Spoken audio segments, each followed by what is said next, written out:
আসসালামু আলাইকুম। আমাদের এই ষাঁড় বাছুরটা খুব শয়তানি করে, আমাদেরকে খুব জ্বালাতন করে। এইজন্য সেটাকে নাকে দড়ি পরাই। আপনারা জানেন যে নাকে দড়ি পরালে এতে তীব্র ব্যথা অনুভব হয় এবং প্রায় সময় জ্বর আসে। তো আমাদের ষাঁড়ের ক্ষেত্রেও ঠিক এরকমটাই হয়েছে। এটাকে নাকে দড়ি পরানোর ফলে শরীরে তীব্র ব্যথা এবং জ্বর এসেছে। এজন্য সে ২-৩ দিন ধরে কোনো খাবার-দাবার খাচ্ছে না, বা খেলেও তা কিছুটা কম খাচ্ছে।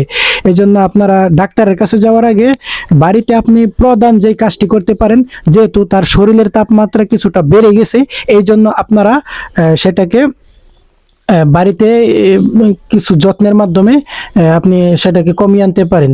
তো আপনারা প্রথমত যে কাজটি করবেন সেটি হচ্ছে সারা শরীর পানি দিয়ে ভিজিয়ে দেওয়া। যেহেতু তার শরীরের তাপমাত্রা বাড়তি, এই জন্য পানি দিলে সে শান্তি অনুভব করবে এবং তাপমাত্রাটাও কিছুটা কমে আসবে। তো মূলত প্রধান যে কাজটি করবেন সেটি হচ্ছে পানি দিয়ে তার শরীরটা ভিজিয়ে দিবেন। ভিজিয়ে মুছিয়ে দিতে পারেন, বা না মুছলেও সমস্যা নেই, যেহেতু এখন গরমকাল।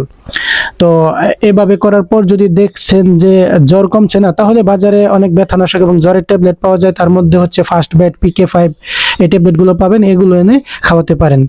এতেও যদি দেখেন যে তার জ্বর কমছে না, তাহলে সর্বশেষ যেটি করতে পারেন, আপনারা ডাক্তারের শরণাপন্ন হতে পারেন। এতে আপনার বাছুরের বা আপনার গরুর জ্বর কমে আসবে। যদি আপনি একটু সচেতন হন, তবে কিন্তু তার যত্নের মাধ্যমে তা নিরাময় করা সম্ভব।